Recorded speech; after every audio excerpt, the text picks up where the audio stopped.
and welcome to Creative Seeds, the Cornerstone Theater Company's evening of discussion. And today we're going to be discussing the politics of hunger, and this is all in coordination with the current play in the Hunger series, which is Fellowship. So I'd first like to invite you to come and see the play. It's a fantastic, immersive experience where you get to volunteer while you're an audience member, and it's really it's like nothing you've ever done before. So if you'd like to get tickets, it is playing Thursdays through Sundays for the next 2 weeks, and you can get your tickets at cornerstonetheater.org. Again, that's cornerstonetheater.org. Hurry up and sign up to get your tickets. It's being performed at 4 different hunger relief agencies in Los Angeles, and it's an event that you don't want to miss. So I am very pleased now to introduce very distinguished panel of experts to discuss the politics of hunger. I'm here with Frank Tamburello of Hunger Action Los Angeles and Neelam Sharma from Community Services Unlimited. Welcome. Thank you. And thanks so much for being here. So I'd like to have you start by giving a brief introduction about your agencies, your mission, your programs, your goals. Frank, why don't we start with you and Hunger Action Los Angeles? All right, thank you so much. So Hunger Action LA was founded in 2006, and basically we're ending hunger and promoting healthy eating in LA County. And we're doing this largely through advocacy, which is educating people about the government role in hunger and how to fight to expand those programs or defend them, and also education and direct service through a program called Market Match that we're doing at 24 farmers markets in LA County, where we're basically providing incentive dollars for people to spend on fresh fruits and vegetables from our local California farmers. So a lot of what we do really is talking to people about government policy and how they can get involved in it to stop hunger and poverty. Fantastic, thank you. And Neelam? Community Services Unlimited is a nonprofit that was started in 1977 as the nonprofit arm of the Southern California chapter of the Black Panther Party. Since then, it's been through a number of different changes. Our core mission has always remained serving the people, and that has changed according to the times that we live in. We currently seek to really create a really sustainable community in South LA where we've always been rooted, to really provide all the resources and tools that each of us need in order to really fulfill our potential as human beings and be engaged and work with one another to create a community where we can truly see our full potential as individuals and as a community. Thank you. So these are challenging times, and I know that we have our work cut out for us in hunger awareness. I'll speak a little bit about the West Side Food Bank, which is one of the hunger agencies where the fellowship play is being performed. So the West Side Food Bank provides food for 70 agencies in West LA County, which includes parts of Inglewood, Santa Monica, West LA, Venice, and Culver City, and various other communities in Western LA County. We provide about 5 million pounds of food a year, and it's very much focused on nutrition and providing nutritious food, and half of our food goes to children. So that's the West Side Food Bank. And we do our part, but the truth is our small community organization can only do so much to address hunger. We really need the help of government to step in and provide support, not only to our agencies, but through the government programs that really play a critical role in meeting the needs for hunger.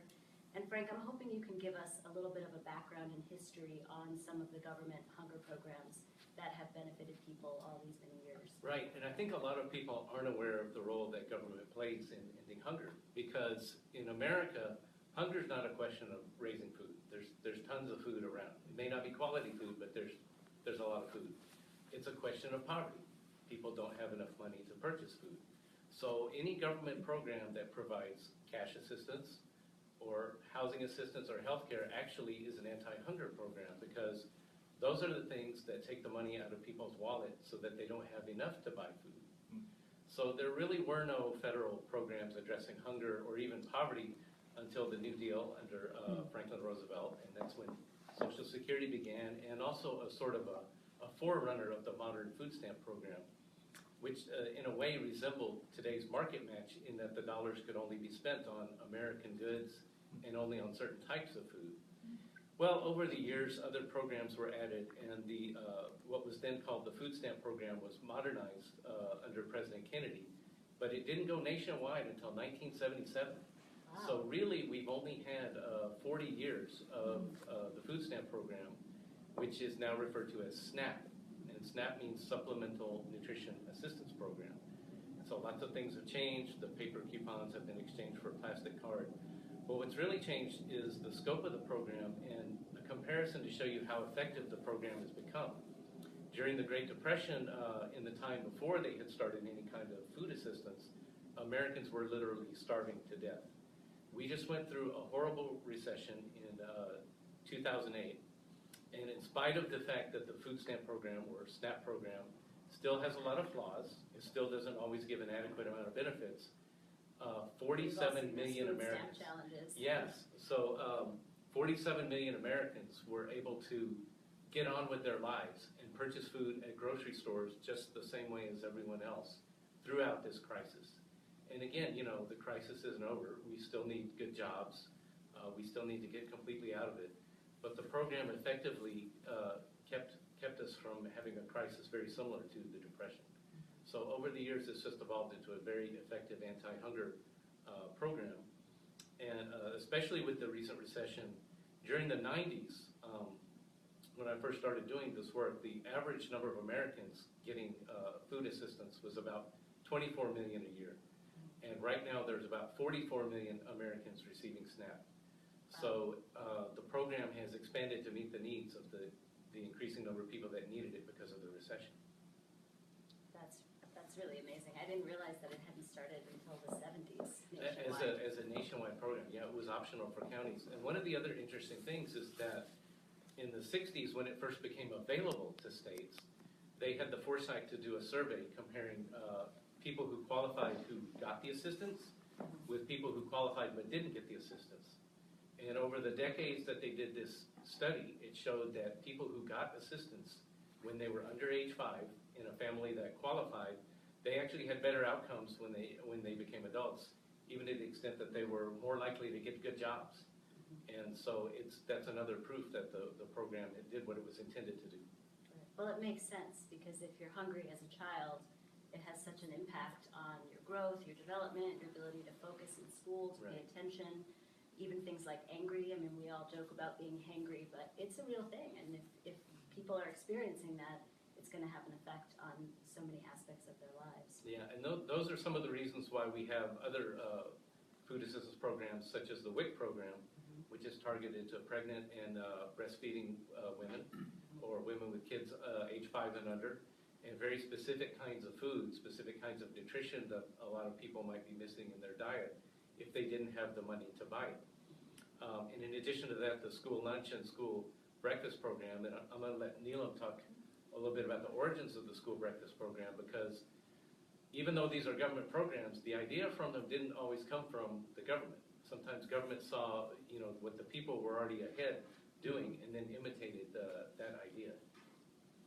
So can you speak a little bit to the Black Panther role in food aid programs and how that came about? Yeah, I mean, you know, and I would say certainly the Black Panther Party, you know, played this role, but really in oppressed communities all over the world, people have figured out a way to deal with the situations that they face, you know, and I think it's really important for us to remember, especially at this time, in this moment that we're in this country, that there is nothing that that normal people, everyday ordinary people have gained in terms of our living conditions or our needs socially that hasn't come without a struggle. And you know, and these kinds of programs that Frank is talking about are a case in point. You know, that when we look at things now that we take for granted, you know, things like federal lunch and breakfast program, you know, these things have not existed very long. These things were really pioneered by the Panthers. You know, when the Panthers began to feed hungry children breakfast out of community churches, out of community spaces, when they began to partner with doctors in communities and offer medical screening programs, when they began to do simple things like spend a few dollars to screen folks for, you know, for basic medical conditions dealt with, but that wasn't happening previously. These were revolutionary acts at the time, and let's be clear that these becoming government programs was really a way of co-opting the struggle of those moments, right? And that's fine. That's great in some sense, because government is supposed to do these things, right? It's supposed to serve people, right? Yes. So we're okay with that. But we have to constantly remain vigilant and critical, because what has happened is, as these programs have become co-opted and taken on, and they've been created in this massive way, well, what our kids are getting in schools in communities like South LA is not, I would argue, real food, right? That they're getting, the federal lunch and breakfast program consists of the foods that heavy subsidies are being paid to produce, right? And that's another whole thing around hunger that we need to talk about. Why are we still paying farmers to produce food that is sitting in lakes and on ships in the ocean, because we're not using it, because we can't sell it at a high profit, therefore we're just farming it off onto school children, right? Lots of cheese and lots of other stuff. So we have to remain vigilant, and we have to constantly assess what's happening. And so for us, it's really what we're about now is we stand on the shoulders of those who came before us, but it isn't about just kind of looking and going, oh, this is great, the government is now doing what we were doing. It's about looking and seeing, well, actually, what our kids are getting is not good enough, and what is available in our communities is not good enough. I mean, the research is out there, not done by us, but done by other agencies, universities, other nonprofits, that the food that is available in a community like South LA, let's take South LA specifically because that's where we work, not only is it lower quality, right? The meat and the dairy and the vegetables and produce that are sold, it's the produce, if you take a market like Ralph's, that they glean from all their other stores around the city that didn't get sold. They bring it into a neighborhood like South LA to sell it. But to add insult to injury, they sell it at a higher price, can you believe, right? And the other thing we have to note in this moment is that, I moved to the US, I moved to South LA 20 years ago. It was a few years after the rebellion and the last big earthquake. And there was still a lot of talk at the time about, why rebellions happen, about why do people rise up in that way, where does that anger come from, right? So you're referring to the riots in Los Angeles. It's what some people call the riots. We choose to call that the rebellion, right? Yeah. But and that is a political statement. But why do people do that? And there's all this stuff been written and said about it's because basic needs are not being met. That even if you get down to a simple thing as being able to go to a grocery store and buy decent groceries at a decent price, you can't do that in South LA, right? And pundits have written all kinds of reports and research, and Frank knows this. It's been researched to death, literally, right? This issue, and yet, since '92, there has been a net decrease in the number of stores that are available to shop at in South LA. Think about that for just one moment. And again, these are not stuff I'm making up. Folks watching it out there, go away, do your own research. This has absolutely been researched by think tanks, by other agencies, and it is a crying shame that we can write all this stuff, that we can talk all this stuff, but we can't open a market. Yeah, and it's like the struggle for food, period, is now giving way to the struggle for real food. Like Right. you talk about. And what Neelam brings up is a conundrum. The SNAP program is a public-private partnership, and this is one reason why it works in a society like America, because the SNAP program does support the economy. It supports people's buying power when they're going through hard times, when they don't have jobs. But the flip side of that is, therefore, who's going to benefit from it? And if it is subsidized big growers, they're going to be selling more of their product. Right. So it's one of those conundrums that we also try to address through the Market Match program, which is connecting people with stuff that's grown locally and with no pesticides and from farmers, and fresh fruits and vegetables, which we're all told we need to eat more of, but which in some of the neighborhoods you're talking about still are not very accessible. The good news about this is that there's a lot more awareness of this issue. Sure. We run into volunteers all the time. I'm always surprised when I run into a volunteer who's studying at college and they say they're studying food justice. And I can imagine that there's courses in food justice, and this was a term that didn't even exist when I first started in this work. So that's something, that's the good point, is that people are becoming aware of this. But it's almost like the goalposts keep getting moved. Yeah. You know, so there was this wonderful benefit of, in some ways, of the government replicating what was working in the community, and the government kind of following the lead of community organizations. But it seems like somewhere along the way, the community benefit is being lost.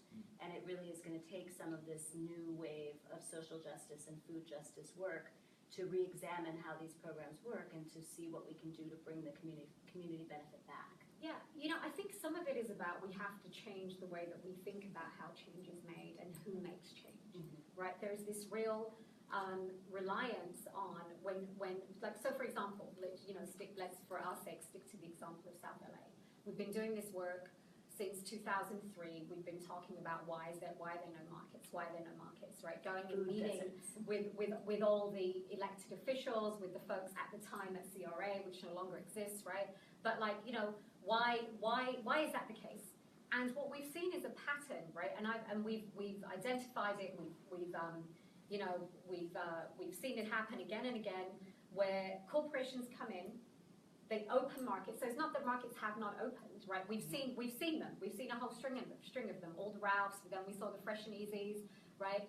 They come in. They take all the tax dollars, the tax credits for opening up in a neighborhood like South LA. They're open for a few years, and then they close and they leave, right? The government, the local governments right? provide incentives. And this is public money, right? So this is public money that they're getting. But there's no kind of restrictions around, well, if you're going to get this public money, there's got to be a commitment to remain open. There's got to be a commitment to hire local people. There's got to be a commitment to the quality of food. There's none of that we're holding folks to, right?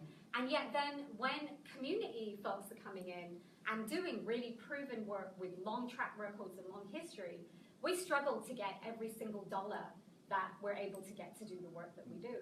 And yet, all the latest research, there was a research report just published by the Pew Institute, literally just like a few days ago, which is showing that the most impactful change that is being made in this country in communities where it really matters around hunger and around food access is being made by community-driven and non-profit-run food hubs. They're the folks who are making the difference. So we have to change the way that we think about spending public money.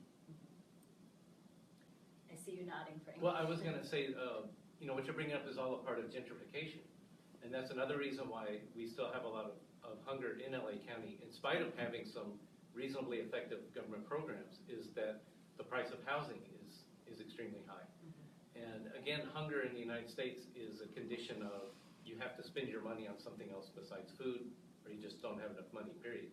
Housing is eating up more than 50% of the income of so many households in this county. Another thing is healthcare. Even though people have insurance, they still have a lot of out-of-pocket medical expenses. And a lot of people are trapped in the food versus buying medicine dilemma. And even when the price of gasoline hit $5 a gallon. I remember that. Well, the most dramatic stories of hunger I've heard since being in LA County were from the Antelope Valley, which is a remote part, you know, in the northern part of the county. And there's two cities there, Lancaster and Palmdale, but even they are remote from these little villages where a lot of seniors live. And we got a call from a doctor up there. His visiting nurses were finding seniors passed out on the floor because they couldn't afford the gas to drive the 23 miles to Lancaster to buy groceries. And so because they couldn't afford gas, that's the reason that they didn't get anything to eat. So really, it speaks to the interconnectedness of all of the needs. I know this is something that we talk about at the food bank, looking at it sort of from the other way about how providing food assistance helps to prevent homelessness, because if people don't have to spend their money on food, then they can spend their money remaining housed. But all of these issues are interconnected. Absolutely. You know, and I actually just want to take a moment and say one thing for folks who are watching, because, you know, there's this climate being created around, you know, people who are on benefits. Somehow they're not trying hard enough. Somehow, you know, and Frank spoke to the number of folks who are getting SNAP, for example, has risen, right? And yet, I want to point out that in LA County, and specifically, again, in the neighborhood that we serve in South LA, it actually has the highest amount of how do you describe that exactly? Of folks who are eligible who don't actually apply, right? That is still the case. And, and I also want to say that we're seeing this in a moment, in a time when the gap between the poorest and the richest in the US has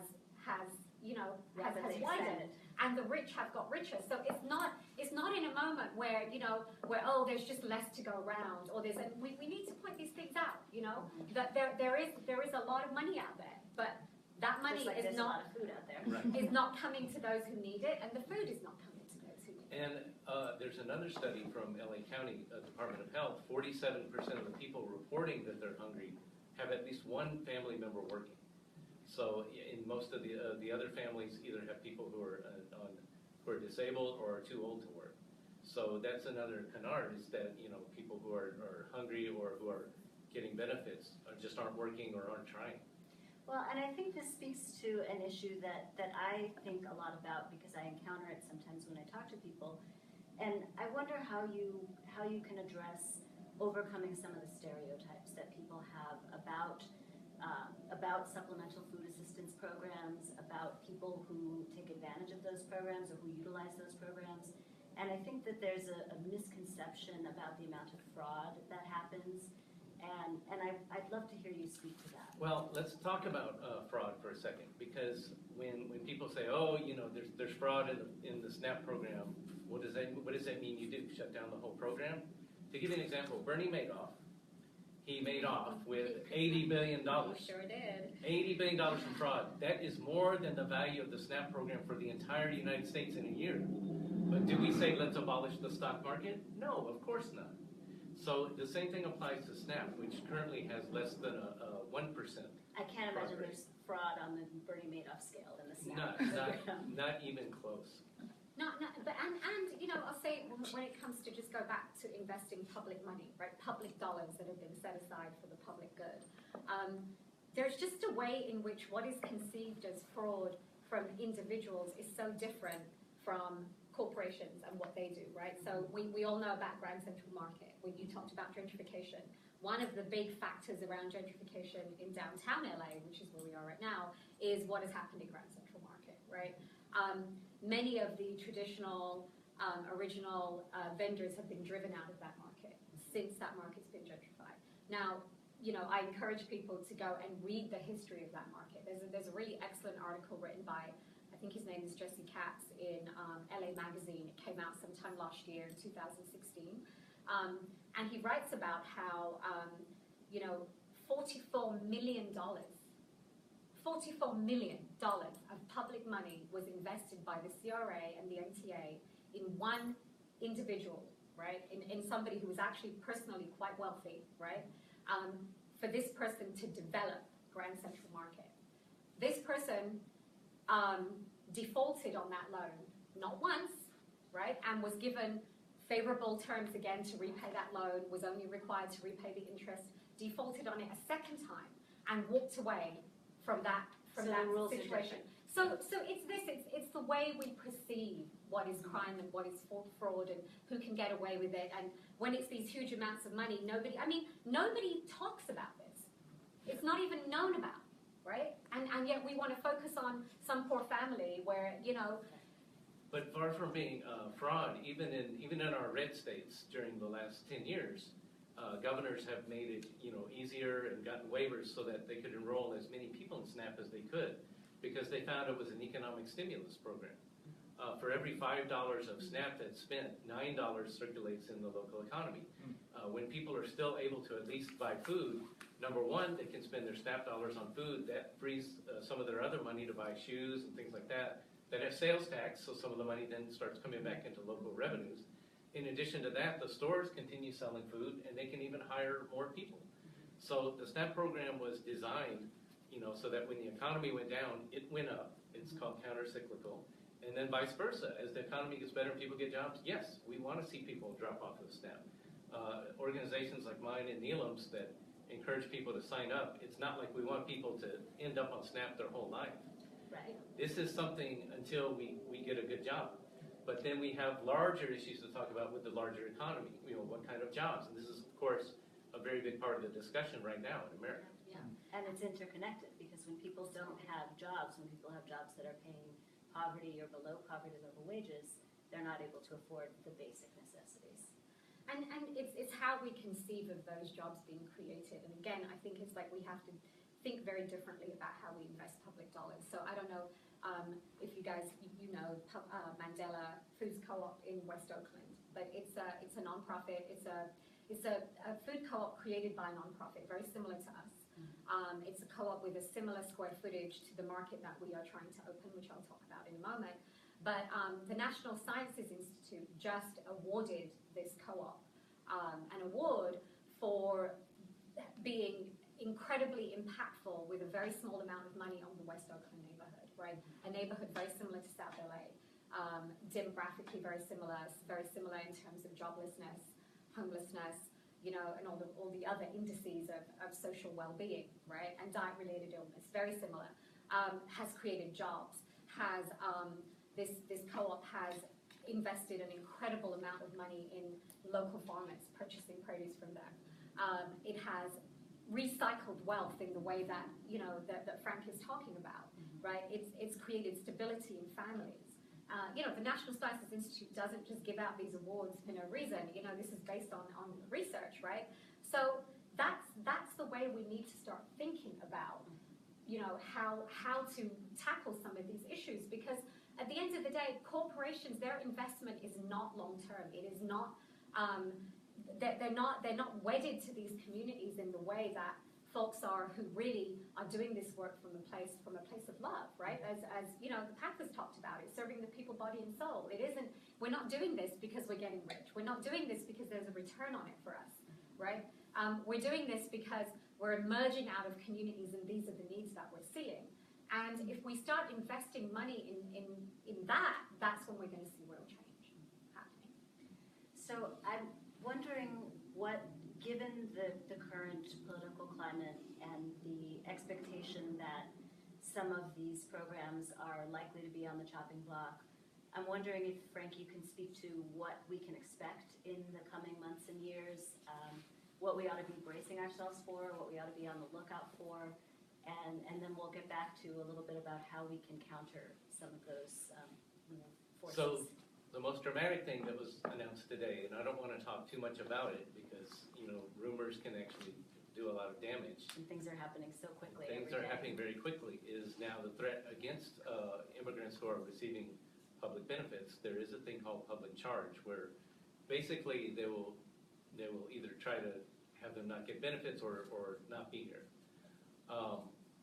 But I don't want to go into that because we don't want to spread a rumor until we actually see what's on paper. The basic background of SNAP, there's two ways that the government comes about to the budget of SNAP, or food stamps, food assistance. And in California, that's CalFresh. Yes, CalFresh is the name for it here. So one of them is through the Farm Bill, and the Farm Bill brings together these big food subsidies that Neelam was talking about with the SNAP program.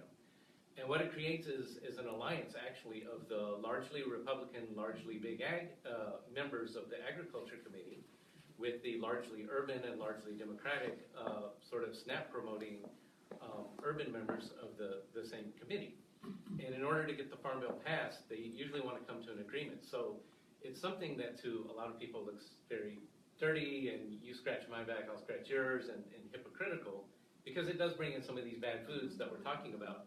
But it usually guarantees that there's bipartisan support for the SNAP program.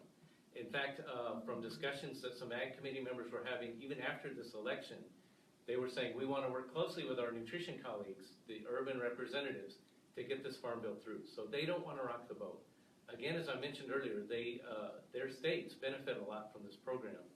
And because of the economic stimulus. Yeah, because the economic stimulus, and even... And also because their people are not starving. Right. Well, these are really nice well, and even Trump's nominee for Secretary of Ag, Perdue, the former governor of, Sonny Perdue, the former governor of Georgia, backward as he may be in supporting, in denying climate change and things like that, for a very conservative guy, he seems to have been very proud that Georgia had the most improved SNAP program in the country in 2009. And he also seems to understand the whole economic purpose of it, because there's some quote you can find by him to the extent that when times are bad, businesses don't make a profit, but we in government, when times are bad, we see an increase in demand for our services. So he understands the role of the SNAP program. So we'll see what happens on the Farm Bill front. But unfortunately, SNAP can also be attacked through the general budget. And that's where Paul Ryan, a man who is obsessed with block granting programs. What does block granting mean? Right now, SNAP is an entitlement. That means that anyone who qualifies for the program will get assistance. So if suddenly there's an economic downturn and a lot of people need assistance, as has happened over the last 10 years, they'll all get assistance and they'll be able to maintain their food buying power. A block grant means, though, that the federal government will tell each state, here's your set limited amount of money for this year. You set the rules that you want with it, but you're not getting any more than this amount of money. So therefore, if we had a sudden economic downturn in California and more people needed CalFresh, as we call SNAP here, we would have to make decisions like, do we create a waiting list? Do we cut down the amount of benefits? Do we decide that certain categories of people aren't eligible? So the federal government conveniently leaves those choices up to the states. Correct. And this overlooks the whole view of SNAP as an economic stimulus, which is very bizarre. So even there in the party that's controlling government right now, in the Republicans, you have, your ag state folks who want to see everything go on as usual, and then you have ideologues like Paul Ryan, who are just obsessed with not only block granting SNAP, but of course Medicaid, Medicare, and the other health programs, which again, as people have to pay more out of pocket for health expenses, they have less to buy food. So those are two very dramatic fronts we're looking at, and we need to be prepared. Put on speed dial your representatives, your senators in Washington, D.C., and a lot of people have been doing that apparently in the last few weeks. So, it's been very what's encouraging. the message regarding SNAP? Well, the message is no block grants. And in fact, we need to expand the program. We need to make it a better program, more effective, more sufficient benefits to help people. So given that it sounds like there's a little bit of hope and then there's a little bit to be worried about, but I think that Neelam, what you can speak to is where can community organizations come in, and how can we encourage government to support community organizations? Because I think that there is some agreement among folks who want to cut government programs that maybe there's a way that community organizations can do that. And of course we can't do everything, but like you say, a lot of the change is driven by community organizations. So what would be if you could, wave a magic wand and have things, community organizations be better supported and be better mobilized to pick up where the government is leaving off and to go even farther? What does that look like? Well, I think it's a two-pronged thing, definitely. I think that we have to be really vigilant and fight and protest and struggle to maintain and increase those things that we have won, right, for the public good. We've got to keep doing that. We can't let that go. But I think also we have to know, and this is just fact, that innovation has always come out of communities that are the hardest hit. Communities that are the most in need are always the most innovative in any situation. And I think that even as we do these things, we have to continue to understand that ultimately, we're going to keep putting pressure on everybody we need to get what we need to get. But we're also not going to, look, the Black Panther Party, the Brown Berets, many other folks historically, not just in this country, but around the world, the peasant movements that have existed in many other countries, they didn't achieve all the things they've achieved because anybody was giving them grants or funding, right? And that doesn't mean that we don't want grants and funding. We're going to struggle for every penny we can get, and we're going to put pressure on people to give that money to us. Because we know we'll use it for the good more than anybody else can, right? But what we also know is that we can't just sit back and just rely on that. Right. We know that come what may, we have to continue to struggle in our communities and find ways of making stuff happen, as we've always done. Yeah. So, for me, it's like, and here we are in a moment where at CSU, for example, that's our organization, Community Service Unlimited, we've working specifically on this issue of access to high quality, not just to food, but to high quality, affordable food in our neighborhoods. We didn't set out down the road of being the ones who were going to make this accessibility happen. That was never in our thought process. But in working on the issue, we found that nobody else was doing it and nobody else was willing to do it. So we organically began to be the ones growing food, working with small farmers to purchase food, and embedding all of our programming within it, but actually building a business locally in order to create that accessibility, right? So, for example, by the end of 2015, we were serving 9,000 families locally, which, yes, is a drop in the bucket in terms of how many families need serving, but we were doing that with, our annual budget is not even $1 million, right? We were doing that working out of a rented kitchen 2.5 days a week, right? Doing that by running pop-up produce stands in community spaces where families go, right? So what we're trying to do now is to open a permanent produce market that South LA has needed since really the Watts rebellion, and definitely since the 92 rebellion, right? There isn't one. So we're trying to do that. A healthy cafe, a market, an urban farm, a wellness center is what we are opening. And you actually have the space for it. We have the space. We purchased a lot, right? Us, little old us, right? Raised the money through earned income and through community support, and we purchased a 10,000 square foot lot in South LA, right? We need $1 million to do the construction to develop this into a really state-of-the-art, LEED certified building that will be a space of pride for community to come to, right? And I just want to say, right, $1 million is very little amount of money compared to the amount of money that is spent on things. And I just want to give an example. Last year there was an effort to open a market in a different part of South LA, but I think it's Broadway and what's that street where the Broadway and I can't remember now, but it'll come to me. But just further east of where we are, there's a plot of land that's been sitting empty for some time. It's 2 acres, right? Now the city was willing to give, right, a private corporation, the Nogales Corporation, 2 acres of city-owned land. Plus, to sweeten the deal, they were going to give them $750,000 of public money, right, to open a Numero Uno, right? Not a high quality food outlet by any means. If any of you have ever shopped in a Numero Uno, right, definitely not the kind of stuff we're trying to bring into the neighborhood, right? But this is what the city was going to do, right? The plan was made, it was going to happen. Now, the Nogales Corporation actually turned around and reneged on the deal, only because when the city council person changed and the incoming city council person tried to hold that corporation accountable to say, look, you're going to develop this, but we actually want you to make it look not like a prison.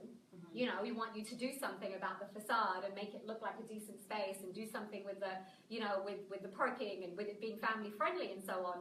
And the Nogales Corporation said, oh, you're asking us for too much, and walked away, right? But they were willing to give that private corporation this money.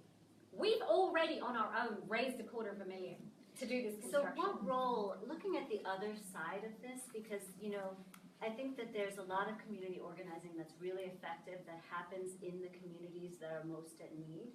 And we know this because, we know that people who have lower incomes give a higher percentage of their income away in donations to nonprofit organizations. So how can we reach out to communities that are not in need, where there is becoming much more, a growing movement about nutrition, about awareness? Everyone is talking in the wider community, in the foodie world, about organic, about healthy, about, all of the different trends, whether it's paleo or gluten-free or, beyond organic. So how can we harness some of that interest and that community that I think really is organizing in their own way, obviously with significantly greater resources to get healthier food to their own families? What can we do to bring them in to really equalize that so that all of the communities and all of our children are getting healthy food Is there a Well, role for that side of community to play? Well, I'm seeing more awareness of people of all income levels about these issues Mm-hmm. and SNAP, and among the younger generation, the ones who volunteer from us, I see a lot of people with a very low income who are very generous and very giving, and also very much believing that there should be more equality, that people should all have access to these resources. But what you don't see enough of in LA County is people from the wealthier areas actually coming and talking to people in lower income areas. I came here like 20 years ago, about like you did. But I've met people at that time who had grown up their entire lives here and lived here for 50 years, and they had never been to the San Gabriel Valley, or they didn't know where the city of Paramount was, or things like that. And here it is. LA County is like a little microcosm of the whole world. There's a whole spectrum here.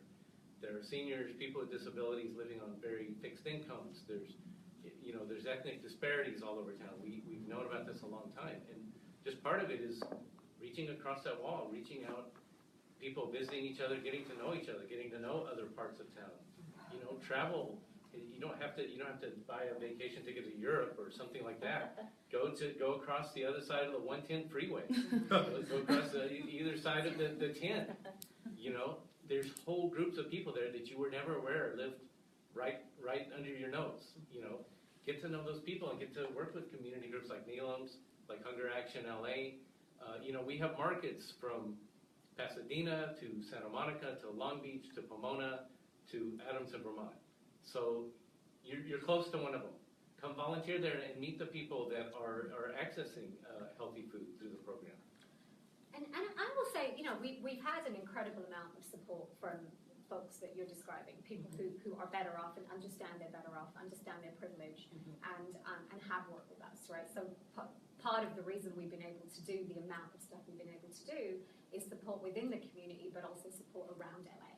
But I will say this, this is my caveat to that, is that I do think that when you are somebody who has some privilege and you want to support work in communities, the kind of work that we do, you have to come at it with an incredible amount of humility.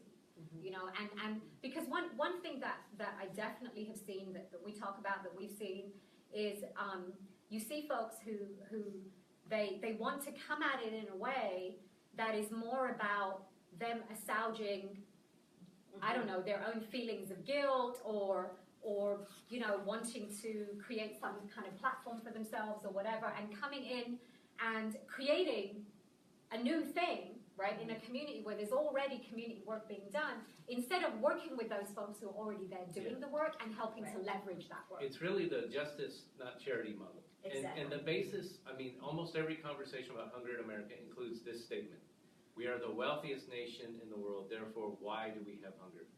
And so it's justice, not charity. Right. Well, and there was talk about this in last week's panel as well, about how when we want to serve people, we really need to listen to them and to see what's already there and to work with what's existing. So I think that is an important message for us to get out.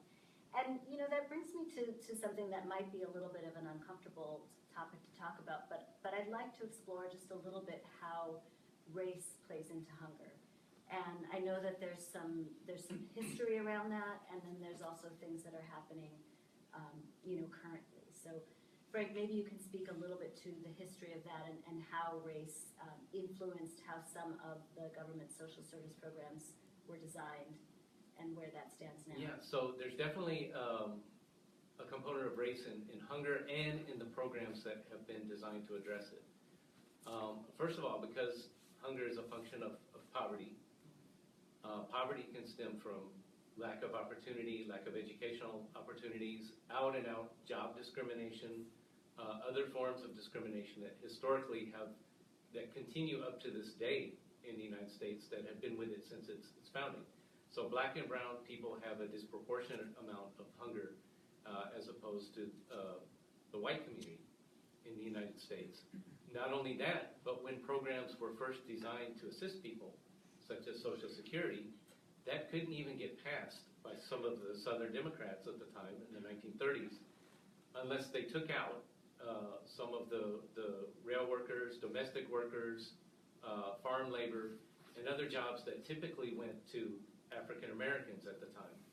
So African Americans, by and large, didn't even benefit from the first several decades of Social Security until those groups were included in it. As programs have passed, frequently politicians, like to portray a stereotype that it's only black and brown people that are receiving these benefits. But in fact, as I mentioned earlier, there used to be about 24 million people getting SNAP. Now there's 44 million. Many of the people getting SNAP now were white people who had never experienced poverty like that and then encountered it during the recession. And that's had two opposite effects. One effect is that some people did have more empathy and said, this is what other groups have been struggling with for a long time. The other effect was the election of Donald Trump. Because people felt like, this is wrong, I should have a job, I've lost all this privilege, I've lost all this wealth, and they just looked, again, for black and brown people to blame it on. The other factor we want to talk about is for Latinos especially, who are doing so much of the picking of the food in our country, and yet can't qualify for most of the benefits if they are undocumented. It's true that citizen kids can apply for benefits, but in the climate that we're in now, people are not asking for benefits. Because there's fear. And there's a lot of undocumented folks who don't have their kids here anyway. Right. They're working to send money back home. They don't qualify for anything, and they're living with virtually nothing. They're living crowded, and our office is in Koreatown, which is the most densely populated zip code, 90006 in the United States. Wow. And that's partly because a lot of the buildings used to be hotels back in the day, and now they're these single-room apartments, but they have families living in them because families are so poor that some of them are living in shifts, trying to get whatever work they can, and then the other family moves in while the other ones are working later in the day or at night. So definitely there's a racial component, there still is, and there's a racial component in the perception of public benefits and in the distribution of those benefits, because in spite of the fact that a disproportionate amount of hunger is felt by the black and brown community, the vast majority of the 44 million Americans getting SNAP are white, because our country is a mostly white country. I just want to highlight that for 1 second, because that is a shocking thing to hear. That not only are families living doubled up in apartments, but that families are living in shifts, like time shifts throughout the day. I think that a lot of people in Los Angeles would be shocked, as I am, to hear that, to think that right here in our community, in our city, people are so poor that they literally are sleeping in shifts and sharing apartments. That's just, I just have to highlight that because it's appalling. Yeah. Yeah, and I just want to add to everything that Frank said, and I just want to say this point again, that whenever you look at the figures around, Social Security, SNAP benefits, whatever the public assistance is, proportionate to their presence in the population as a whole, people of color are always the least number of people receiving those benefits. We just need to be very, very clear about that. Right? It is majority white Americans who receive those benefits and have always received those benefits. And in terms of how race plays out, I think, in addition to all the things that Frank described, it's also this constant, pressure from every single aspect of life. I mean, people of color are the ones most likely to leave school without an adequate education. People of color are the ones who are most likely to get stopped by police, the most likely once they're stopped to get arrested, the most likely once they're arrested to be charged, the most likely once they're charged to actually get prison time, right? Even for the smallest thing, right? People of color are the least likely to have jobs. When they have jobs, they're the least likely to have living wage jobs, right? So it's kind of, life is compounded on every single level. And when you live, I mean, when I moved to the US, I moved to South LA. That's where I moved to. That's where I lived for the first kind of 14 years or so of living in this country. And I can tell you that these are hard communities to live in because, the stuff that you don't think about, right? The post offices are under-resourced. The banks are under-resourced. And when at one point, I remember having a conversation with somebody, I was like, why are the banks in South LA, why are they so awful to do business in?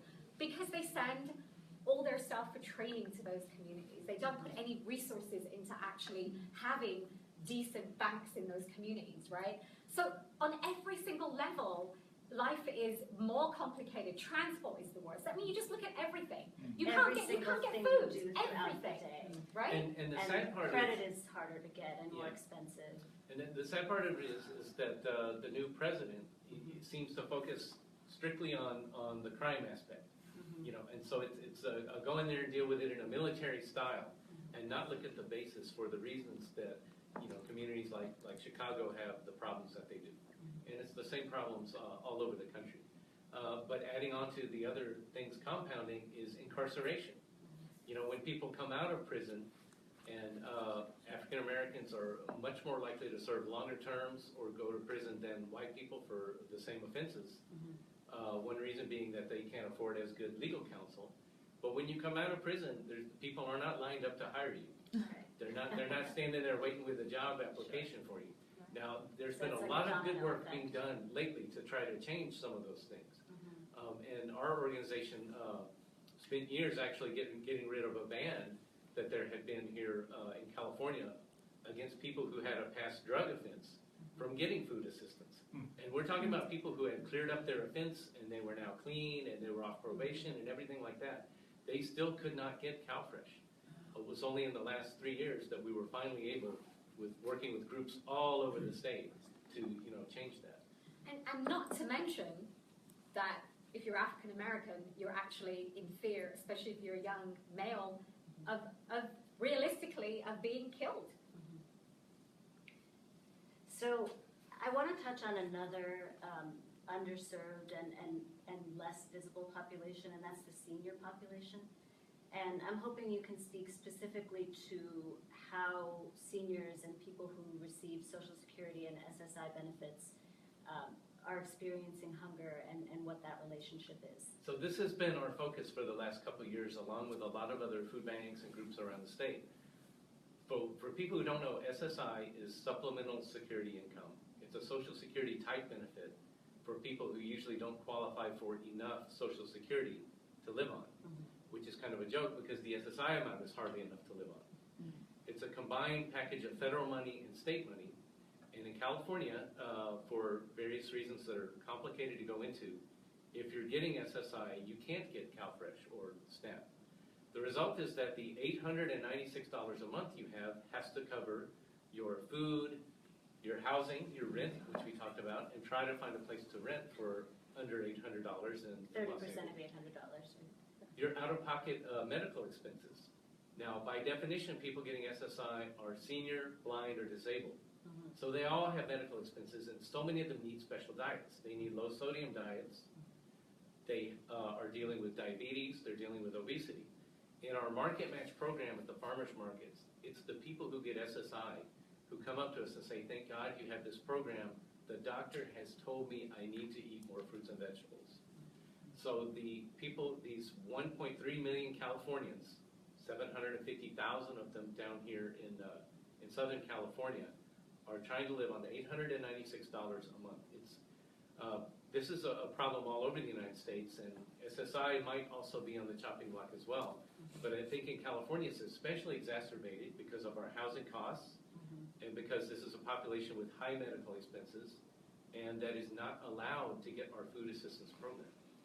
Okay, so this brings me to, because we're getting close to the end of our hour, and I'd like for each of you to issue an advocacy task list for our viewers. What can we do? What do you recommend? When we call our legislators, what should we be advocating for? What is the message that we want to put out there?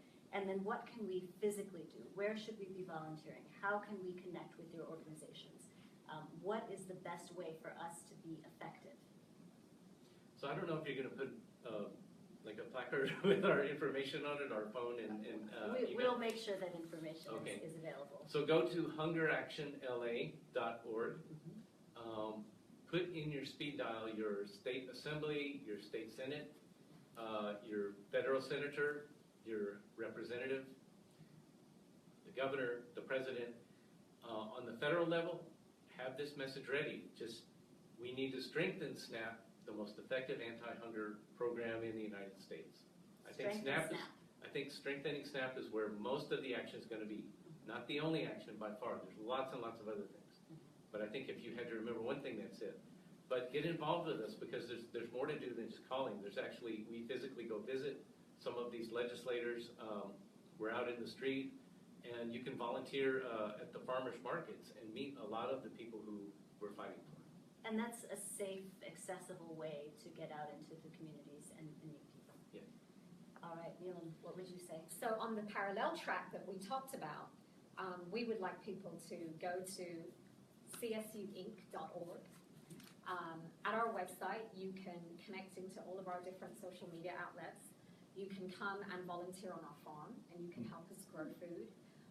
You can come and work with us, and you can help us to build this space that we are trying to build. You can help us. And just for the record, let's name that space. Yeah. So absolutely. So we are building the Paul Robeson Community Wellness Center. It is a 10,000 square foot lot on Vermont in 66. I definitely encourage folks to look it up, to come and visit us, to email us, tell us you want to come and visit us. But also, don't just go online and don't just go on social media. Come and actually get involved. Help us to raise the resources that we need to raise and make this happen. And whether that might not be money in your case, that resources can come in all kinds of ways, right? But before I came out here today, I checked, and last year we had done a real fun video with Aloe Black. Maybe not last year, maybe the year before. The year that we purchased this space that we're building this wellness center. And I checked, and more than 30,000 people have viewed that video, right, where we raise money to purchase this space. So we can be ambassadors. We can help. We can be ambassadors. But what I want to say is, if all those 30,000 people who viewed that video and left all kinds of great comments about how exciting this was, if they all donated $10, that would be $300,000 more that we would have towards the $1 million that we need to build this space, right? If you know anybody who can be an angel donor, if you have any connection with the elected officials who represent that area, call them. Tell them that you want them to help us to raise the money to make this happen. Get involved and make it happen. And don't think, well, I'm not in South LA, it won't affect me. When you build something like this in a community where it is there's a dire need for it, you create a model of what is possible that becomes a beacon for communities everywhere. Well, that's a really inspiring message. I don't know that I have anything to add to that. I wonder if we have any questions from our audience or from the world of Facebook. And if not, then I would like to thank you both. I think that this discussion has been really enlightening. And we have our work cut out for us. We're going to advocate for SNAP. We're going to advocate for SSI. We're going to express our disapproval for block grants. We're going to get out and bring our bodies into the community and meet people who live in different circumstances than we do. We're going to get involved. We're going to support. And I think that you've given us our marching orders. So let's go, people. Thank you so much for being with us. We hope that this talk has been inspiring for you as it has been for us. And I just want to remind you one more time, one way to get involved with the community and also have a fantastic time and get involved with local theater is to come see the fellowship play Thursday, Friday, Saturday, or Sunday at one of your local hunger relief agencies. Visit cornerstonetheater.org to get tickets. You will not regret it. It's a fantastic experience. Thanks so much for being with us.